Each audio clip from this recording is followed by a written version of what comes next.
कि आप लोग पंचायती राज पे कम ध्यान दे रहे हैं, मेरी सलाह है कि उस पर ध्यान ज्यादा दें। भाव ये था कि वरना मैं अनशन कर दूंगा, ध्यान रखना। और गांधी जी अगर संविधान सभा के खिलाफ अनशन पे बैठ जाते, संविधान सभा की क्या हैसियत थी उनके सामने, सब पिट जाते हो किस दिन। तो सबने कहा नहीं हम ध्यान देंगे ध्यान देंगे। फिर महात्मा गांधी का देहावसान हो गया। अंबेडकर पंचायती राज के घोर विरोधी थे।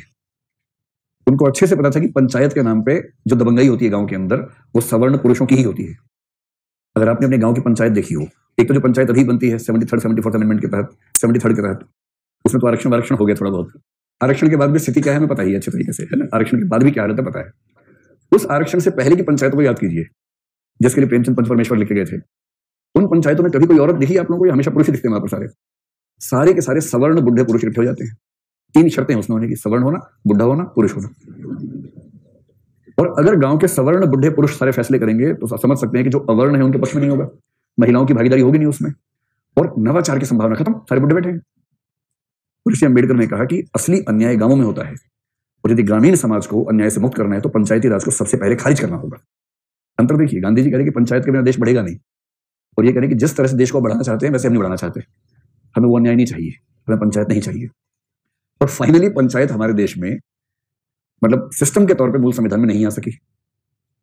केवल हमने इतना कर दिया कि डीपीएसपी में लिख दिया कि राज्य पंचायती राज को बढ़ाने का प्रयास करेगा, और राज्य सूची में एक एंट्री कर दी पंचायती राज, और राज्यों की छूट है, चाहे तो पंचायती राज कर लें नहीं तो ना करें। ये तो बाद में 73rd अमेंडमेंट से ऐसा हुआ कि पंचायती राज एक कंपल्सरी सिस्टम बन गया, उससे पहले कहां सिस्टम था। इसके बाद का जो उनका मूवमेंट है वो ज्यादा महत्वपूर्ण है।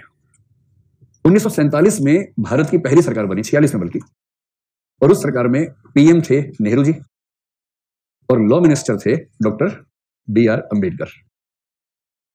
ध्यान रखना है 1946-47 वाली सरकार इलेक्टेड सरकार नहीं थी, तब तक इलेक्शंस नहीं हुए थे। ये इंटरिम गवर्नमेंट थी कि जब तक इलेक्शंस ना हो तब तक ये सरकार काम करे।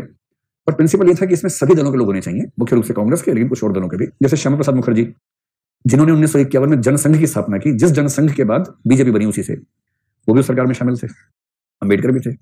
तो एक तरह से सर्वदलीय सरकार थी। उस सरकार में एक पद अंबेडकर जी को मिला, लॉ मिनिस्टर का। अंबेडकर पीछे पड़ गए नेहरू के। अच्छा ध्यान रखिएगा, हमारे मूल संविधान में आर्टिकल 25 को ध्यान से पढ़िए, जिसमें धार्मिक स्वाधीनता का अधिकार बड़े बड़े पैमाने पर दिया गया है।